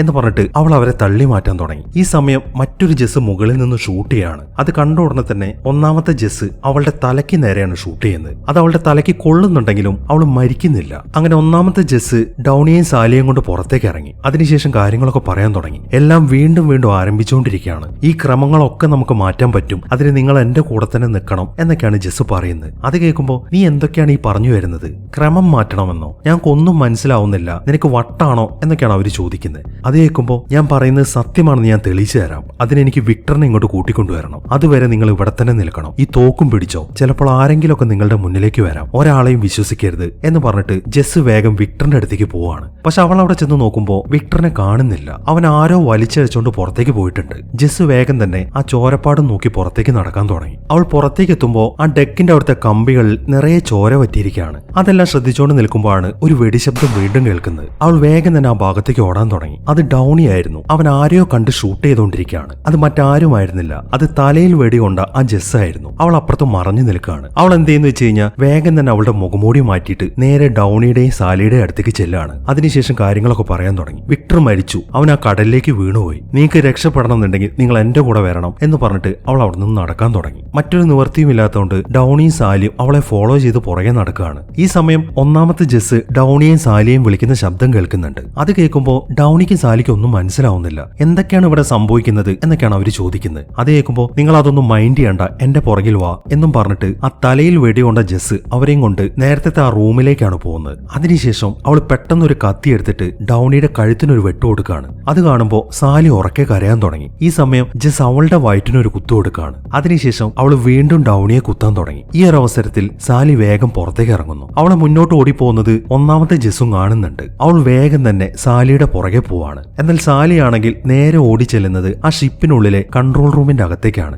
അതിനുശേഷം അവൾ അതിലെ വയർലെസ്സിൽ സംസാരിക്കാൻ തുടങ്ങി. നമ്മൾ ഈ സിനിമ ആരംഭിക്കുമ്പോൾ ഗ്രെഗ് വയർലെസ്സിൽ സംസാരിക്കുന്ന ഒരു സീൻ കണ്ടിട്ടുണ്ടായിരുന്നല്ലോ. അത് സംഭവിച്ചത് ഈ ഒരു സമയത്താണ്. അതായത് അവൻ തീരത്തേക്ക് വിളിച്ചപ്പോൾ മറ്റൊരു ഫ്രീക്വൻസി കയറി വന്നു. അതിലൊരു പെണ്ണായിരുന്നു സംസാരിച്ചിരുന്നത്. എല്ലാവരും മരിച്ചു എന്നൊക്കെയാണ് അവൾ അതിൽ പറഞ്ഞുകൊണ്ടിരുന്നത്. ഈ സമയത്ത് സാലി സംസാരിക്കുന്നതാണ് ഗ്രെഗ് കേട്ടോണ്ടിരുന്നത്. അങ്ങനെ അവൾ എല്ലാവരും മരിച്ച കാര്യങ്ങളൊക്കെ അറിയിക്കുമ്പോഴാണ് ജെസ് അങ്ങോട്ട് വരുന്നത്. അത് കണ്ട ഉടനെ തന്നെ സാലി അവിടെ നിന്ന് ഓടിപ്പോവാണ്. ഈ സമയവും ആ വയർലെസ്സിൽ നിന്ന് ഗ്രെഗിന്റെ സൗണ്ട് കേൾക്കുന്നുണ്ട്. ജെസ് ആണ് അതിന് മറുപടി പറയാൻ ശ്രമിക്കുന്നത്. എന്നാൽ ജെസ്സിന്റെ ശബ്ദം ഗ്രെഗിന് കേൾക്കാൻ സാധിക്കുന്നില്ല. അവൻ പറഞ്ഞ കാര്യങ്ങൾ തന്നെ റിപ്പീറ്റ് ചെയ്തുകൊണ്ടിരിക്കുകയാണ്. അങ്ങനെ ജെസ് വീണ്ടും സാലിയും ഫോളോ ചെയ്തുകൊണ്ട് ആ ഷിപ്പിന്റെ മുകളിലത്തെ ഡെക്കിലെത്തി. അവിടുത്തെ കാഴ്ച അവളെ ശരിക്കും ഞെട്ടിച്ചു കളഞ്ഞു. ഒരുപാട് സാലി അവിടെ മരിച്ചു കിടക്കുന്നുണ്ട്. അതിന്റെ ഇടയിലേക്കാണ് ഇപ്പോഴത്തെ സാലി പോയിരിക്കുന്നത്. ജെസ് വേഗം ചെന്നിട്ട് അവളെ സമാധാനിപ്പിക്കാൻ തുടങ്ങി. ഈ സമയത്താണ് താഴത്തെ ഡെക്കിൽ നിന്നൊരു ശബ്ദം കേൾക്കുന്നത്. ഒന്നാമത്തെ ജെസ് നോക്കുമ്പോൾ ഏതോ ഒരു ജെസ് മറ്റൊരു ജെസ്സുമായിട്ട് ഫൈറ്റ് ചെയ്തുകൊണ്ടിരിക്കുകയാണ്. ആ ഫൈറ്റിന് ശേഷം ആ കോട്ടിട്ട ജെസ്സിനെ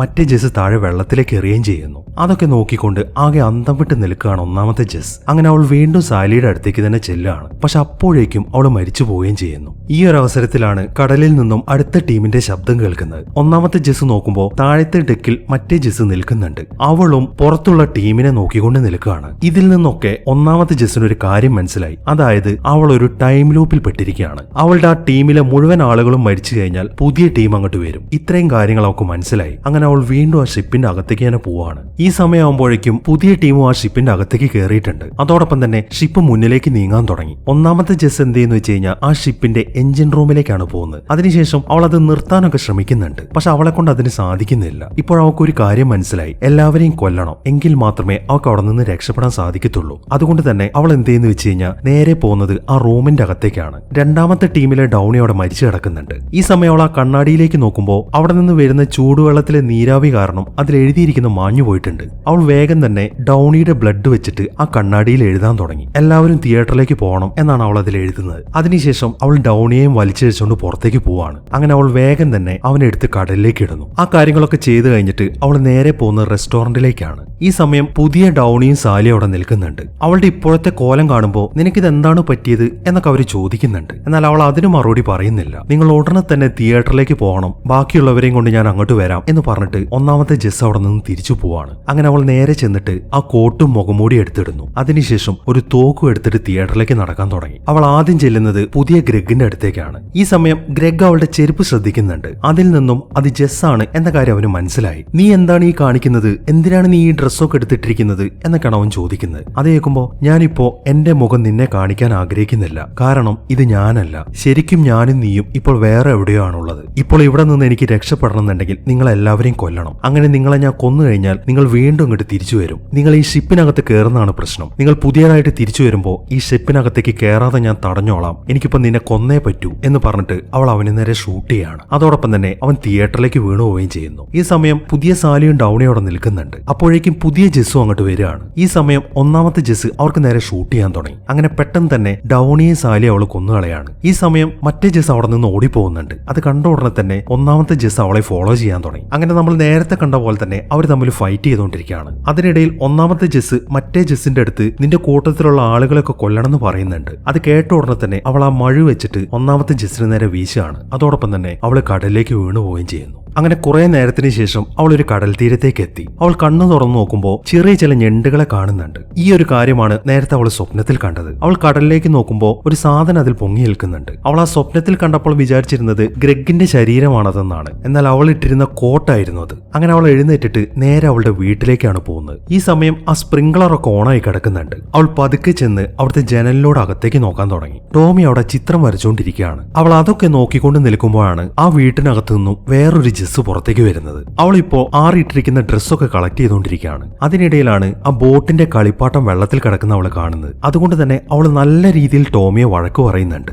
അവനാണെങ്കിൽ അതൊന്നും മൈൻഡ് ചെയ്യാതെ അവിടെ ചിത്രം വരച്ചുകൊണ്ടിരിക്കുകയാണ്. ഈ സമയത്താണ് ജനലിൽ കൂടെ നോക്കുന്ന ജെസ്സിനെ അവൻ ശ്രദ്ധിക്കുന്നത്. പെട്ടെന്ന് അവളെ കാണുമ്പോൾ അവനൊന്ന് ഞെട്ടിപ്പോവാണ്. അതോടൊപ്പം തന്നെ അവന്റെ കൈ തട്ടിയിട്ട് ആ കളർ വെള്ളം താഴേക്ക് വീഴുകയും ചെയ്യുന്നു. ഇതും കണ്ടുകൊണ്ടാണ് അതിനകത്തെ ജെസ് അങ്ങോട്ട് വരുന്നത്. അവൾക്ക് ശരിക്കും ദേഷ്യം അടക്കാൻ വയ്യ. അതുകൊണ്ട് തന്നെ അവൾ ടോമിയെ ശരിക്കും ഉപദ്രവിക്കുകയാണ്. ഇതെല്ലാം വെളിയിൽ നിൽക്കുന്ന ജെസ്സും കാണുന്നുണ്ട്. അവൾക്ക് ശരിക്കും ദേഷ്യം വരാൻ തുടങ്ങി. അവൾ വേഗം ചെന്നിട്ട് അവിടുത്തെ ബെല്ലടിക്കുകയാണ്. അതായത് ഈ സിനിമയുടെ തുടക്കം കണ്ട കാര്യങ്ങളാണ് നമ്മൾ ഇനി കാണാൻ പോകുന്നത്. ആ ബെല്ലടിച്ചത് അവൾ തന്നെയായിരുന്നു. ആ ബെല്ലടിച്ചതിന് ശേഷം അവൾ നേരെ പോകുന്നത് ഒരു മഴു എടുക്കാൻ വേണ്ടിയിട്ടാണ്. അങ്ങനെ ആ മഴു എടുത്തുകൊണ്ട് വന്നിട്ട് വീട്ടിനകത്തേക്ക് കയറി അവിടെ ഇരിക്കുന്ന ജെസ്സിനെ അവൾ വെട്ടിക്കൊല്ലുകയാണ്. ഇതെല്ലാം ടോമിയും കാണുന്നുണ്ട്. അവനും ശരിക്കും പേടിച്ചു നിൽക്കുകയാണ്. അങ്ങനെ അവൾ വേഗം വന്നിട്ട് അവനെ സമാധാനിപ്പിക്കാൻ തുടങ്ങി. ഇതൊക്കെ ഒരു ചീത്ത സ്വപ്നമാണ്, ഇതൊന്നും ഇനി ആവർത്തിക്കത്തില്ല എന്നൊക്കെയാണ് അവൾ പറഞ്ഞുകൊണ്ടിരിക്കുന്നത്. ഈ സിനിമ തുടങ്ങുമ്പോൾ ഈ സീനാണ് നമ്മൾ കാണുന്നത്. അങ്ങനെ അവനെ സമാധാനിപ്പിച്ചതിന് ശേഷം അവിടെ മരിച്ചു കിടക്കുന്ന ജെസ്സിന്റെ ശരീരം എടുത്തിട്ട് അവൾ ഒരു ബാഗിന്റെ അകത്തേക്ക് വെക്കുകയാണ്. ഈ സമയം മരിച്ച ജെസ്സിന്റെ കഴുത്തിൽ ഒരു ലോക്കറ്റ് കിടക്കുന്നുണ്ട്.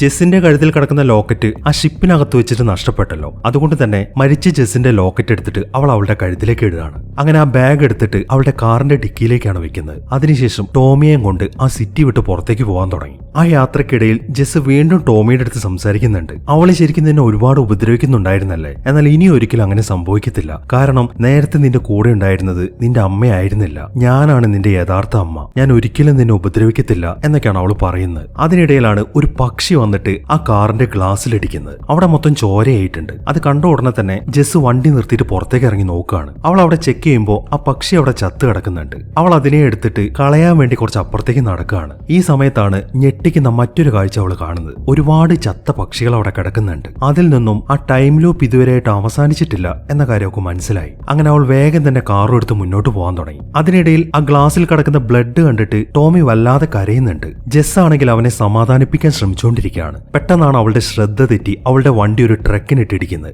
അതോടൊപ്പം തന്നെ അവളുടെ കാറ് തെറിച്ചു പോവുകയും ചെയ്യുന്നു. ഇനി കാണിക്കുന്നത് താഴെ മരിച്ചു കിടക്കുന്ന ജെസ്സിനെയാണ്. പക്ഷെ ഈ ജെസ് ഡിക്കിക്ക് അകത്തുണ്ടായിരുന്ന ജെസ്സാണ്. കുറച്ച് അപ്പുറത്തായിട്ട് ടോമിയും മരിച്ചു കിടക്കുന്നുണ്ട്. കുറെ ആളുകളും അവിടെ കൂടിയിട്ടുണ്ട്. ഇതെല്ലാം നോക്കിക്കൊണ്ട് നിൽക്കാണ് ജെസ്. അവൾക്ക് ഒരു കുഴപ്പവും പറ്റിയിട്ടില്ല. അതിനിടയിലാണ് വേറൊരാൾ അങ്ങോട്ട് വരുന്നത്. നിനക്ക് കുഴപ്പമൊന്നും പറ്റിയിട്ടില്ലല്ലോ എന്നാണ് അയാൾ ചോദിക്കുന്നത്. അത് കേൾക്കുമ്പോ നിങ്ങൾ ആരാണ്? അവൾ തിരിച്ചു ചോദിക്കുന്നു. ഞാനൊരു കാർ ഡ്രൈവറാണ്. ഈ കുട്ടിയുടെ കിടപ്പ് കണ്ടിട്ട് അവനെ രക്ഷിക്കാൻ പറ്റുമെന്ന് തോന്നുന്നില്ല. മാത്രമല്ല അവനെ രക്ഷിക്കാൻ ഇനി ആരെന്ത് വിചാരിച്ചാലും നടക്കത്തില്ല. അതുകൊണ്ട് ഞാൻ നിനക്കൊരു ഡ്രൈവ് തരട്ടെ എന്നാണ് അയാൾ ചോദിക്കുന്നത്. അത് കേൾക്കുമ്പോൾ അവൾ ഓക്കെ പറയുകയും ചെയ്യുന്നു. ഹാർബറിലേക്ക് പോകണം എന്നാണ് അവൾ പറയുന്നത്. അങ്ങനെ ആ യാത്രക്കിടയിൽ അവൾ കുറച്ചു നേരം ഉറങ്ങുന്നുണ്ട്. ഹാർബറിൽ എത്തിക്കഴിയുമ്പോൾ ആ കാർ ഡ്രൈവർ അവളോട് സംസാരിക്കാൻ തുടങ്ങി. ഞാൻ ഇതുവരെയായിട്ട് മീറ്റർ ഓഫ് ചെയ്തിട്ടില്ല, നീ വേഗം തന്നെ തിരിച്ചു വരുമല്ലോ എന്നാണ് അയാൾ ചോദിക്കുന്നത്. ഞാൻ ഉടനെ തന്നെ തിരിച്ചു വരാം എന്ന് പറഞ്ഞിട്ടാണ് അവൾ ഹാർബറിലേക്ക് പോകുന്നത്. അവൾ ഗ്രെഗിന്റെ അടുത്തേക്ക് നടക്കുമ്പോഴാണ് വിക്ടർ അങ്ങോട്ട് വരുന്നത്. അവൻ അവളുടെ പേര് വിളിക്കുന്നത് കാണുമ്പോൾ അവൾക്ക് ശരിക്കും അത്ഭുതമായി. നിനക്കെന്നെ നേരത്തെ അറിയോ എന്നാണ് അവൾ തിരിച്ചു ചോദിക്കുന്നത്. അത് കേൾക്കുമ്പോൾ ഗ്രഗ് നിന്നെ പറ്റി പറഞ്ഞിട്ടുണ്ട്, പിന്നെ നീ ഒരു കുട്ടിയെ കൊണ്ടാണ് വരുന്നത് എന്നാണല്ലോ അവൻ എന്നോട് പറഞ്ഞിരുന്നത്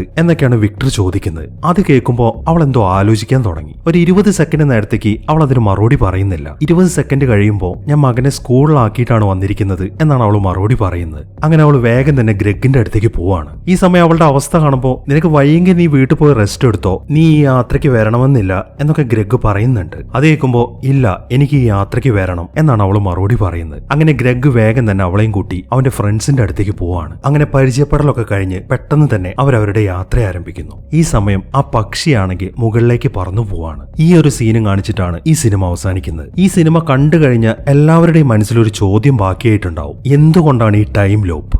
അതിനുള്ള എക്സ്പ്ലനേഷനാണ് ഇനി ഞാൻ പറയാൻ പോകുന്നത്. നമുക്കിതിന്റെ അവസാന ഭാഗത്തേക്കൊന്ന് നോക്കാം. കപ്പലിൽ നിന്ന് രക്ഷപ്പെട്ട് വീട്ടിലെത്തി കഴിയുമ്പോഴാണ് വീട്ടിനകത്തുള്ള ജെസ്സിനെ അവള് കാണുന്നത്. ആ ജെസ് ആണെങ്കിൽ മകനെ ഉപദ്രവിച്ചുകൊണ്ടിരിക്കുകയാണ്. താൻ എത്രമാത്രം തന്റെ മകനെ സ്നേഹിക്കുന്നുണ്ട് എന്ന് അവൾ ആ ഷിപ്പിൽ വെച്ചിട്ട് തന്നെ ശരിക്കും മനസ്സിലാക്കിയിട്ടുണ്ട്. ആ താൻ തന്നെയാണല്ലോ മകനെ ഇങ്ങനെ ഉപദ്രവിക്കുന്നത് എന്നൊക്കെ ആലോചിക്കുമ്പോൾ അവൾക്ക് ശരിക്കും ദേഷ്യമാണ് വരുന്നത്. മാത്രമല്ല വയ്യാത്ത തന്റെ മകനെ ഉപദ്രവിക്കുന്നതിന് തനിക്ക് കിട്ടിയ ശിക്ഷയാണ് ഈ ടൈം ലൂപ്പ് എന്നാണ് അവൾ ചിന്തിക്കുന്നത്. ഒരുപക്ഷെ തന്റെ ആ സ്വഭാവം മാറ്റിയെടുത്ത് തനിക്ക് അതിൽ നിന്ന് രക്ഷപ്പെടാം എന്നും കൂടെ അവൾ ചിന്തിക്കുന്നുണ്ട്. അതായത് ആ ചീത്ത സ്വഭാവമാണ് അവളുടെ വീട്ടിൽ നിൽക്കുന്ന ജെസ്. അതുകൊണ്ട് തന്നെ അവൾ ആ മഴു എടുത്തിട്ട് വീട്ടിനകത്തെ ജെസ്സിനെ കൊന്നുകളയാണ്. അതിനുശേഷം അവളുടെ മകനെ സമാധാനിപ്പിക്കാൻ തുടങ്ങി. ഇത്രയും കാലം നീ കണ്ടതെല്ലാം ഒരു ദുസ്വപ്നമായിരുന്നു, ഇനി അങ്ങനെയൊന്നും ഉണ്ടാകില്ല എന്നൊക്കെ പറഞ്ഞിട്ടാണ് അവൾ മകനെ സമാധാനിപ്പിക്കുന്നത്. അങ്ങനെ മകനോടുള്ള ദേഷ്യമെല്ലാം മാറ്റിവെച്ച് പുതിയ ജെസ് ആയതുകൊണ്ട് ടൈം ലൂപ്പൊക്കെ അവസാനിച്ചു എന്ന ആശ്വാസത്തിലാണ് അവൾ ആ സിറ്റി വിട്ട് പുറത്തേക്ക് പോകുന്നത്. അവൾ നേരത്തെ പറഞ്ഞ കാര്യങ്ങൾ വീണ്ടും അവൾ മകനോട് ആവർത്തിക്കുന്നുണ്ട്. ഇനി ഒരിക്കലും പഴയതൊന്നും സംഭവിക്കത്തില്ല,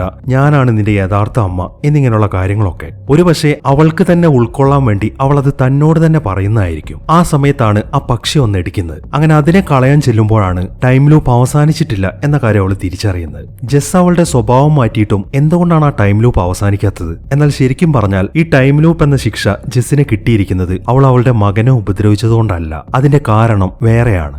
ആക്സിഡന്റ് നടക്കുമ്പോൾ വണ്ടി ഓടിച്ചിരുന്നത് യഥാർത്ഥ ജെസ് തന്നെയായിരുന്നു. ഒരിക്കലും അവൾക്ക് മാറാൻ സാധിക്കത്തില്ല. അതുകൊണ്ടാണ് ഞാൻ മാറി, ഇനി നിന്നോട് ഒരിക്കലും പഴയതുപോലെ ആയിരിക്കത്തില്ല എന്നൊക്കെ അവൾ വീണ്ടും വീണ്ടും പറഞ്ഞിട്ട് അവളെ സമാധാനിപ്പിച്ചുകൊണ്ടിരുന്നത്. ഒറിജിനൽ ജെസ്സിന്റെ സ്വഭാവം വെച്ചിട്ട് മകൻ വല്ലാതെ അവളെ ഇറിറ്റേറ്റ് ചെയ്തു കഴിഞ്ഞാൽ അവൾ ഉറപ്പായിട്ടും റിയാക്ട് ചെയ്യും. അങ്ങനെ റിയാക്ട് ചെയ്തപ്പോഴാണ് അവളുടെ ശ്രദ്ധ മാറിയതും ആക്സിഡന്റ് ഉണ്ടായതും. പക്ഷെ അങ്ങനെ ഒരു സീൻ ഈ സിനിമയിൽ കാണിക്കുന്നില്ല. ഒരുപക്ഷെ അവളുടെ യഥാർത്ഥ സ്വഭാവം എന്താണ് എന്ന് ദൈവം അവൾക്ക് കാണിച്ചു കൊടുക്കുന്നതായിരിക്കും. ശരിക്കും പറഞ്ഞാൽ ഇത് ജെസ്സിന്റെ ആത്മാവാണ്. ജെസ് മരിച്ചു എന്ന കാര്യം ഉറപ്പാണ്. വെളിയിൽ വീണ് കിടക്കുന്നത് ഡിക്കിയിൽ വെക്കുന്നതായിട്ട് നമ്മൾ കണ്ട ബോഡിയാണെങ്കിലും അത് ബാഗിൽ നിന്നും പുറത്തേക്ക് എടുത്തു വെച്ച രീതിയിലല്ല കാണിച്ചിരിക്കുന്നത്. കാറിൽ നിന്നും തെറിച്ച് പുറത്തേക്ക് വീണ രീതിയിലാണ് കാണിച്ചിരിക്കുന്നത്. മാത്രമല്ല ആ ബാഗ് അപ്പുറത്ത് കിടക്കുന്നുണ്ട്, അതിനകത്ത് മൊത്തം തുണിയാണ്. പിന്നെ മരിച്ചു കിടക്കുന്ന ജെസ്സിന്റെ അടുത്തിരിക്കുന്ന അയാളുടെ വാച്ചിലെ സമയം ശ്രദ്ധിച്ചില്ലേ, 8:15 കഴിഞ്ഞു എന്നാണ് അതിൽ കാണിച്ചിരിക്കുന്നത്. ഈ ടൈം തന്നെയാണ് ആ ഷിപ്പിനകത്തും ഉണ്ടായിരുന്നത്. അതിനകത്ത് നിൽക്കുമ്പോൾ ജെസ്സിന്റെ കയ്യിലും ഈ സമയം തന്നെയാണ് കാണിച്ചിരുന്നത്. ഇതിൽ നിന്നൊക്കെ അവൾ മരിച്ചു എന്ന് തന്നെ നമുക്ക് ഉറപ്പിക്കാം.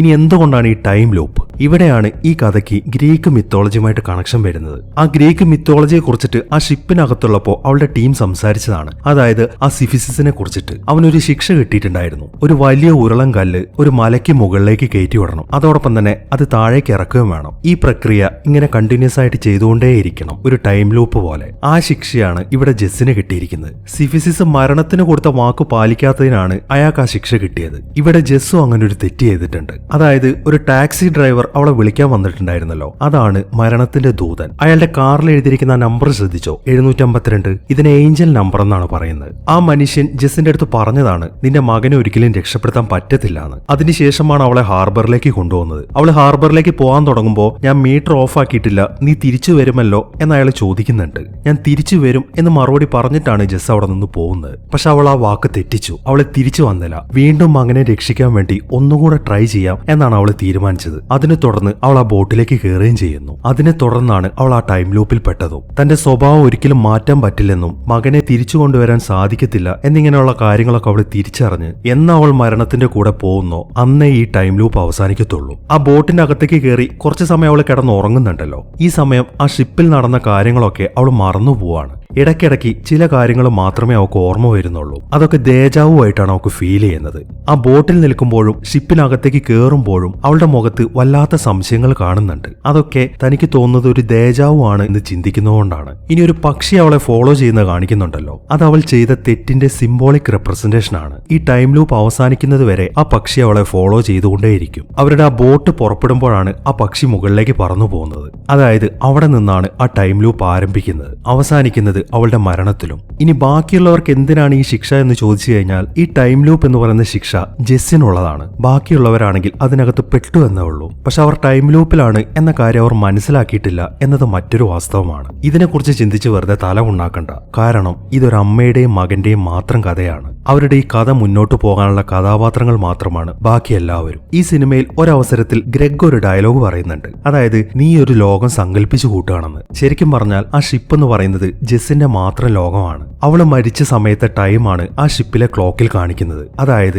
8:15 കഴിഞ്ഞു. ബാക്കിയുള്ളവരുടെ സമയമാണെങ്കിൽ 11:30. അതുകൊണ്ട് തന്നെ അത് അവളുടെ ലോകമാണെന്നും ബാക്കിയുള്ളവരൊക്കെ അതിനകത്ത് പെട്ടുപോയതാണെന്നും നമുക്ക് അനുമാനിക്കാം. ഇനി വളരെ ചുരുക്കി ജെസ്സിന്റെ കഥ എങ്ങനെ പറയാം? തലേ ദിവസം രാത്രി ഗ്രെഗ് അവളെ കാണാൻ വന്നിട്ടുണ്ടായിരുന്നു. അതിനെ തുടർന്ന് നാളെ രാവിലെ ഇങ്ങനെ ഒരു യാത്ര പോകുന്നുണ്ട്, നീ രാവിലെ 8:30 ഹാർബറിലേക്ക് എത്തണം എന്ന് പറഞ്ഞിട്ടാണ് ഗ്രെഗ് അവിടെ നിന്ന് പോയിട്ടുണ്ടായിരുന്നത്. അങ്ങനെ പിറ്റേ ദിവസം രാവിലെ ആ യാത്രയ്ക്കുള്ള ഒരുക്കത്തിലായിരുന്നു ജെസ്. അതിനിടയിലാണ് ടോമി ഓരോരോ കാര്യങ്ങളൊക്കെ ചെയ്തു കൂട്ടുന്നത്. അതിനെ തുടർന്ന് അവൾ വല്ലാതെ അവനെ ഉപദ്രവിക്കാൻ തുടങ്ങി. അങ്ങനെ കാര്യങ്ങളൊക്കെ സെറ്റാക്കി അവൾ ടോമിയെയും കൂട്ടി ഹാർബറിലേക്ക് പുറപ്പെടുകയാണ്. ഈ സമയത്താണ് ആ പക്ഷി വന്നിടിക്കുന്നതും അവൾ ആ പക്ഷീനെ എടുത്ത് കളയുന്നു. അതിനെ തുടർന്ന് ആ ബ്ലഡ് കണ്ടിട്ട് അവൻ വല്ലാണ്ട് കരയാൻ തുടങ്ങി. ഓൾറെഡി അവൾ നല്ല ഇറിറ്റേറ്റഡ് ആയിട്ട് ഇരിക്കുകയാണ്. അതുകൊണ്ട് തന്നെ അവൾ ശരിക്കും ടോമിയെ വഴക്ക് പറയുന്നുണ്ട്. ഈ സമയത്താണ് അവളുടെ ശ്രദ്ധ തെറ്റിയിട്ട് അവളുടെ വണ്ടി ആക്സിഡന്റ് ആവുന്നത്. അങ്ങനെ ജെസ് മരിച്ചു പോവാണ്. എന്നാൽ താൻ മരിച്ചു എന്ന കാര്യം അവൾക്ക് മനസ്സിലായിട്ടില്ല. മാത്രമല്ല തന്നെ വിളിക്കാൻ വന്നിരിക്കുന്നത് മരണത്തിന്റെ ദൂതനാണെന്നും അവൾക്ക് മനസ്സിലായിട്ടില്ല. ഞാൻ ഉറപ്പായിട്ടും തിരിച്ചു വരും എന്ന് മരണത്തിന്റെ അടുത്ത് പറഞ്ഞിട്ടാണ് അവൾ ഗ്രെഗിന്റെ അടുത്തേക്ക് പോകുന്നത്. അതിനിടയിലാണ് 20 സെക്കൻഡ് നേരത്തേക്ക് അവൾ എന്തോ ആലോചിക്കുന്നത്. ഒരു പക്ഷേ ആ ഒരു സമയത്തായിരിക്കും അവൾക്ക് ആദ്യം ദേജാവു അനുഭവപ്പെട്ടത്. അതായത് അവൾ ഇങ്ങനെ ഒരു ഷിപ്പിൽ യാത്ര ചെയ്യാൻ പോവാണെന്നുള്ള കാര്യം. ഒരുപക്ഷെ ആ ഷിപ്പിൽ യാത്ര ചെയ്തു കഴിഞ്ഞാൽ മകനെ രക്ഷിക്കാൻ പറ്റും എന്നൊക്കെ അവൾക്ക് ഈ സമയത്താണ് തോന്നുന്നത്. അങ്ങനെ മരണത്തിന് കൊടുത്ത വാക്ക് തെറ്റിച്ചിട്ട് അവൾ ഗ്രെഗിന്റെ കൂടെ പോവാണ്. എന്നാൽ കുറെ നേരം യാത്ര ചെയ്ത് കഴിയുമ്പോൾ കാറ്റിന്റെ ദൈവം തന്നെ വന്നിട്ട് അവരുടെ ബോട്ട് മറിച്ചിടാണ്. ഇതിനുള്ള ഒരു സൂചനയും ആ ഷിപ്പിന്റെ അകത്ത് തന്നെയുണ്ട്. അവർ ആ തിയേറ്ററിലേക്ക് പോകുമ്പോൾ തിയേറ്ററിൽ ഒരു പെയിന്റിംഗ് കാണിച്ചിട്ടുണ്ട്. അതിൽ കാറ്റൊരു ബോട്ട് മറിച്ചിടുന്നതായിട്ടാണ്. മാത്രമല്ല ആ ഷിപ്പിന്റെ പേര് എയ്യോളസ് എന്നുമാണ്. അതുകൊണ്ട് തന്നെ കാറ്റിന്റെ ദൈവമാണ് അവരുടെ ബോട്ട് മറിച്ചിട്ടത് എന്ന കാര്യം നമുക്ക് അനുമാനിക്കാം. അങ്ങനെ മരണത്തിനെ വഞ്ചിച്ചതിന് അവൾക്ക് ആ ശിക്ഷ കിട്ടുകയാണ്. ഇനി എന്നാ അവൾ മരണത്തിന്റെ കൂടെ പോകുന്നോ അതുവരെ ഈ ടൈം ലൂപ്പ് ഇങ്ങനെ തുടർന്നുകൊണ്ടേയിരിക്കും. വളരെ ചുരുക്കത്തിൽ ഇങ്ങനെ നമുക്ക് ഈ കഥ പറഞ്ഞ് അവസാനിപ്പിക്കാം. ഈ ഒരു കാര്യമാണ് എനിക്കിതിൽ നിന്ന് മനസ്സിലായത്. ഞാൻ ഈ പറഞ്ഞത് ശരിയായിക്കൊള്ളണമെന്നൊന്നുമില്ല. നിങ്ങൾക്ക് ഈ കഥയിലെ കാര്യങ്ങളെ കുറിച്ചിട്ട് മറ്റെന്തെങ്കിലും അഭിപ്രായങ്ങൾ ഉണ്ടെങ്കിൽ തീർച്ചയായിട്ടും നിങ്ങൾ കമന്റ് ചെയ്യണം. മാത്രമല്ല ഈ വീഡിയോനെ കുറിച്ചിട്ടുള്ള അഭിപ്രായങ്ങളും കമന്റ് ചെയ്യാൻ മറക്കരുത്. ഒരു 300 കമന്റ് ആണ് ഈ വീഡിയോക്ക് ഞാൻ പ്രതീക്ഷിക്കുന്നത്. ചെയ്യുന്നത്. അപ്പോൾ കിടിലൻ ഒരു സിനിമയുമായിട്ട് നമുക്ക് അടുത്ത വീഡിയോയിൽ കാണാം.